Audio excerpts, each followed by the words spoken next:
to the Alaa podcast, Reading the Middle East, where we take a deep dive with all the authors and thought leaders who are shaping how we think about this complex and dynamic region.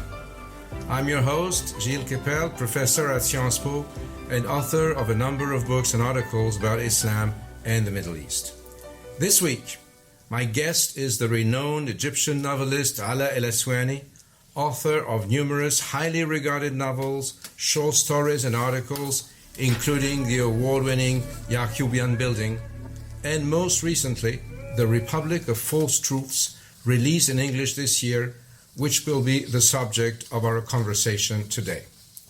The Republic of False Truths is a fictionalized account of the Arab Spring uprising in Egypt, with an array of characters from Egyptian society. Alaa was a participant in the demonstrations at Tahrir Square, and his book provides a brilliant, if dispiriting, account of Egypt's Arab Spring. Hello, Dr. Alaa. Hello, thank you. Thank you for the introduction and thank you for the invitation. And I'm always happy to be with you, Professor Kipel. Alan Big. Well, Dr. Alaa, you were there at Tahrir Square in 2011. Before we got into the book and its vivid characters, what did you take from the demonstrations and the crowd that both surprised and dismayed? And how do you, in a general way, look back at those events which occurred now 10 years ago? Well, the 18 days of the revolution were the best days of my life. And I think that anybody who joined this revolution would say the same thing. It was simply too good to be true. And during the 18 days, I had twice the idea that probably I was dreaming. I spoke in public thousands of times, but I spoke in public in the Tahrir Square every night. The idea, the feeling you have when you talk to 1 million people, sometimes 2 million people, willing to die for freedom, it's quite different. It's very different. So the Egyptians I lived with in the Tahrir Square have nothing to do with the Egyptians I used to live with before the revolution. They are probably the same people, but something happened, and this something is great, unique, and accordingly, I had the feeling while I lived this experience that I'm gonna write a novel. And I needed time because, as you know, Professor Kepel, the difference between journalism and fiction. In journalism, you can write actuality, you can write on the very same day, but in fiction, you need a distance in time and in feelings. And I had this distance, and I began writing the novel 5 years after the revolution. Well, thank you, Dr. Alaa. But actually, in reading The Republic of False Truths, I was struck by your insistence on the role of the military top brass in the Egyptian revolution of 2011. Those people that actually, when you were there, you did not see, but they were behind the scenes, right? And this military top brass is impersonated in your novel in one of your central characters, General Ahmed Alwani, with whom the novel opens, and who is very carefully crafted throughout the pages. I got the feeling that you depict him and the symbol that he represents as, as if he were someone who managed to manipulate most political, religious, media, social, and even militant actors from the very inception of the upheaval. Something that runs contrary to common wisdom on the narrative or even on the legend of the Arab Spring, and even to maybe the impression that you so vividly depicted that you had when you were there addressing the crowds. And as one gets deeper and deeper into your book, we increasingly feel that the young revolutionaries lived under the illusion that they were making history, but actually they were caught between, let's say, the hammer of the army and the anvil of a people, quote unquote, on whose behalf they were demonstrating, though the people, and this is what you show page after page in your book, became indifferent, if not hostile at the end. Would you say that this is how you see the situation in retrospect today, after you had worked on your fictional book, as opposed to what you felt at the time? We learned many lessons. Of course, the revolution, like any other revolution, we make mistakes and we should learn from our mistakes. And I believe a big mistake done by the revolutionaries, is that we thought at some point that the Tahrir Square represents Egypt in full, all of the whole country. This is not true. You know, we were like 10 to 20% of the population, and you have on the other side people who are defending the old regime. I gave them 10%. And you have in between a very dangerous mass. I call it the passive mass. And you know, in Egypt we call them the sofa party, because they Hizb al-Kanaba, they sat on the sofa and they watch TV and they never join anything. So what happened is the counter-revolution succeeded, unfortunately, to convince the sofa party that the revolution is something very bad and it shouldn't have happened. This happened before, as you know, in many revolutions. I take the French Revolution as a model, and after 10 years in France, the situation was catastrophic. So this is what happened. We should learn our lessons as revolutionaries, but I'm very optimistic because the future is on our side. The counter-revolution has everything, has weapons, has the media, has the army, has the police, and we have our dream of the revolution of justice and freedom, and we have our courage and our willing to sacrifice. But in the long run, I'm quite sure, to me, it goes without saying, we will overcome. That's why I'm optimistic. Another point about General Alwani. General Alwani is representing for me not only the old regime, but the religious hypocrisy. We have a very peculiar practice of religion in Egypt. I learned, when I was a kid, I learned Arabic and French on the very same day, and I am a pupil, a student of the French culture and civilization. And we have Molière, who presented a wonderful character, Tartuffe. Of course, you don't need to know who is Tartuffe, you're teaching this.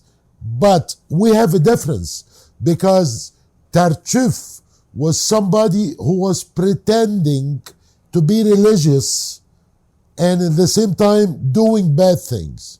Our problem in Egypt, and I would say in the Arab world, that we have Tartuffes that believe in what they are doing. And there is a big difference. If you look behind the scenes that you suggest we do, one of the red threads of the Republic of False Truths is sex, something that Tartuffe was very much indulgent to himself. The book actually opens with a very crude and Molièresque way, to some extent, depiction of General Alwani's intercourse with his wife, where he mixes pornography with religion. And just let me read a couple of lines from your novel so that people know what you're talking about. So, you write, some might ask, how could a God-fearing Muslim like General Alwani watch pornographic films? Well, a foolish question that only ignoramuses or the malevolent could entertain. It is true that watching pornography is an act disapproved of by religion, but it is not considered a major sin like murder, fornication, or the consumption of alcohol. The true religion may allow, on occasion, the commission of an act that is disapproved of if it prevents the believer from committing a greater sin, in accordance with the legal principle that, quote-unquote, necessity permits the prohibited.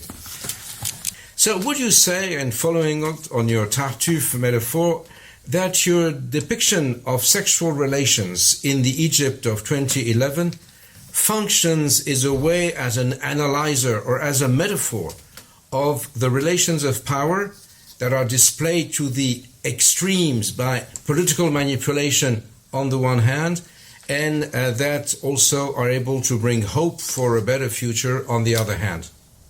Yes, of course. This is not only 2011. You're absolutely right. The point is, if we stop thinking of the sexual relation as a taboo or just a physical pleasure, we will find a very rich human domain.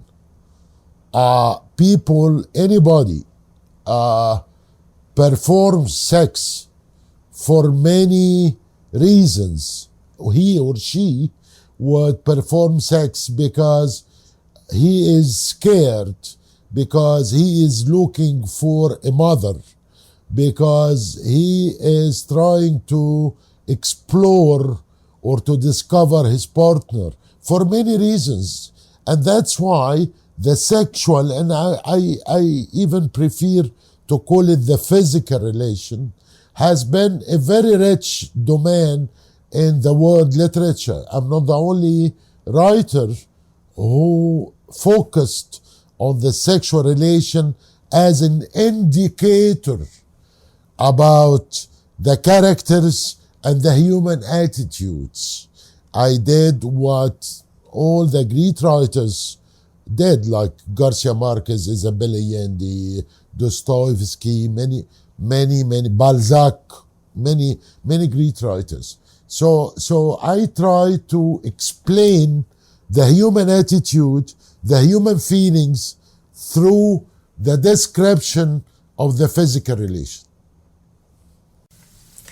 You know, the Republic of False Truth reminded me to quite an extent the Jacobian Building volume, that the masterpiece that made you so famous and that came out in 2002, if I remember. So I wonder to what extent this new novel, The Republic of False Truth, has in a way that kind of same virtue of example, i.e. it encapsulates all the bitter lessons of a terrible situation where immense hopes were actually betrayed by so many.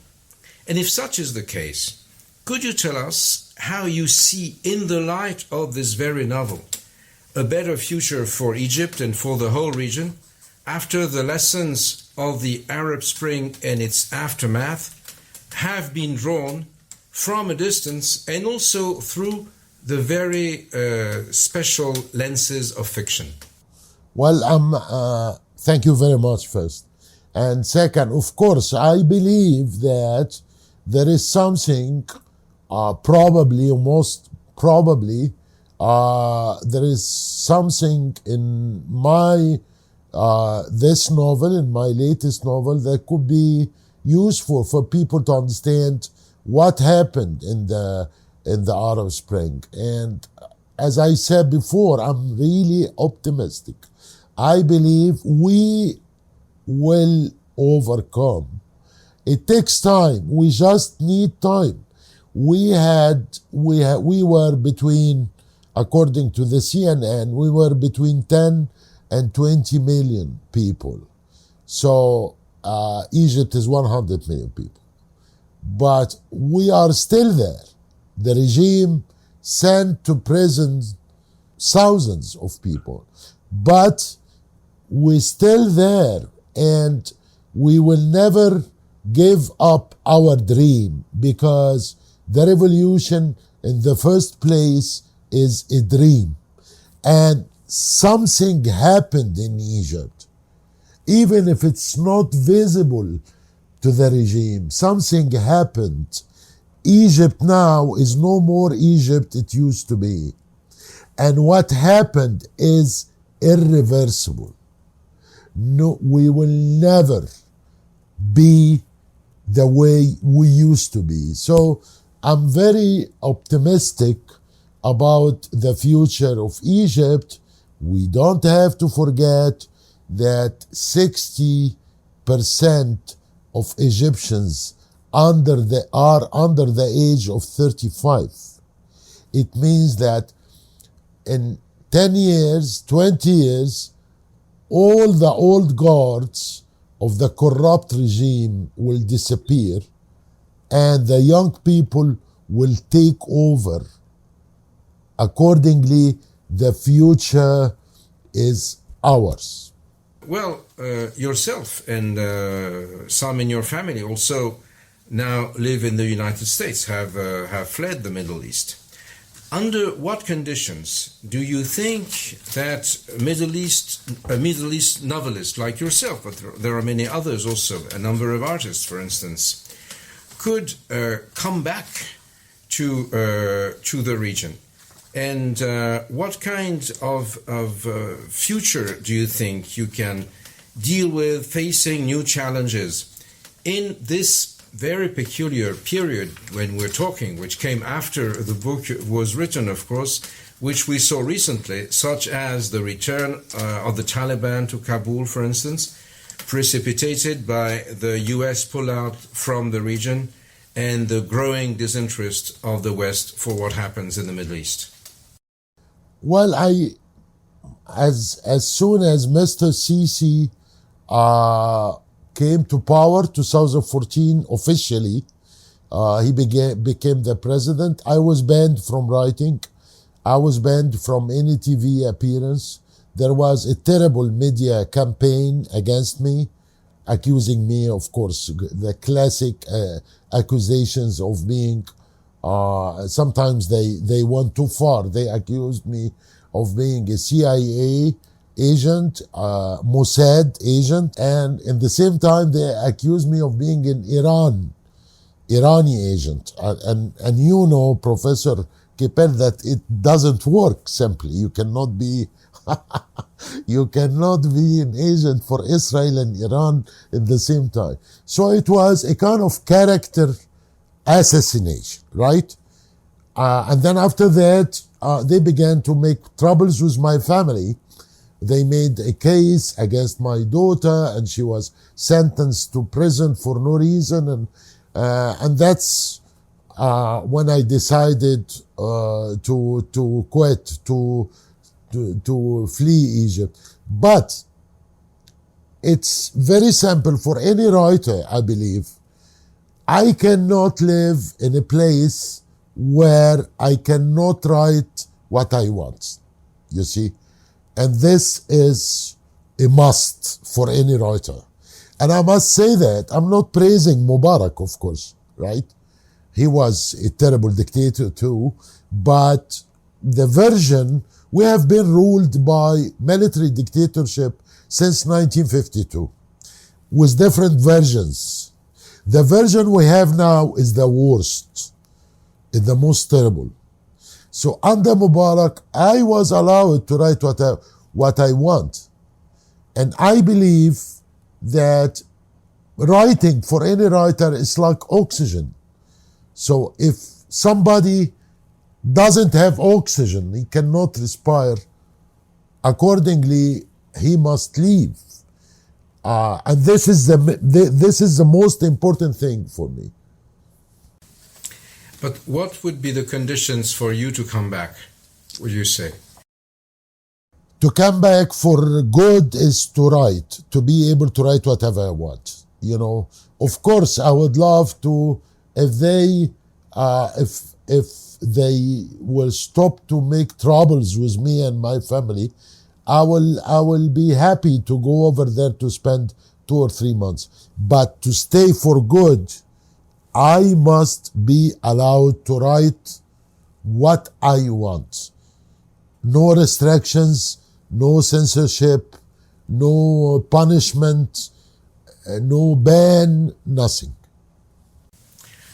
Well, thank you very much for this very illuminating exchange between the two of us. We're going to keep it short because it's the iron law of the podcast, because people turn off, and I'm sure they won't, and I'm sure they will also go and rush to the bookstores to read your Republic of False Truth, الجمهورية كأنه, as you said in Arabic. Dr. Alaa, thank you for this book and thank you for this interview. It's been my pleasure to host you. Thank you, Professor as the very first guest on Reading the Middle East. مش الأسواني بس الأولاني. And thank you all for listening to us. I'll be back in a few weeks with another one of the top authors and thought leaders of the Middle East. And please sign us for Reading the Middle East in our all Al Monitor podcast on the Middle East with Andrew Paraziliti and Amber Zaman, and also on Israel with Ben Caspit at your favorite podcast platform. Goodbye. Forza Saida. Thank you very much. Thank you.